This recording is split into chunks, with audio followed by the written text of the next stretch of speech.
சூரசம்ஹாரம் முடிந்த பிறகு இப்ப கேட்கணும். இப்பதான் கோபமெல்லாம் அடங்கி இருக்கும். திருச்செந்தூர்ல இப்ப முடிஞ்ச உடனே சாமி இப்படி வரமாட்டார், நேர கடலுக்கு கொண்டு போய் குளிக்க வச்சிருவாங்க. முருகனோடைய தான் நாமளும் குளிப்போம். முடியாதவங்க வெளியே வந்து தண்ணி தெளிச்சுக்கலாம்.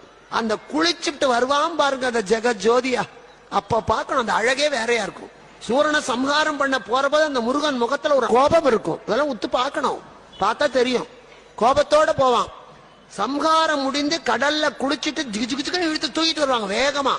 அப்படியே அந்த முகத்துல ஒரு ஒளி, ஒரு சந்தோஷம். அப்ப மடிப்பிச்ச கேட்கணும், ஆனந்தத்தோட கொடுப்பான். சூரசம்ஹாரத்தின் போது கேட்கவே கூடாது. இப்ப வெளியே போற போது நம்ம தூரம் நிக்க பார்க்கணும். மனசுக்குள்ள நினைக்கணும், எங்கிட்ட இருக்கிற தீமையை எல்லாம் சம்ஹாரம் பண்ணிடு, சுத்திலே இருக்கிற தீமைகளை எல்லாம் அழித்து விடு முருகா, நிம்மதியத்தா.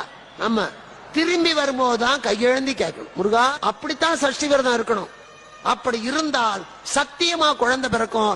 இத சொல்ல தகுதி ஏன் இருக்குன்னா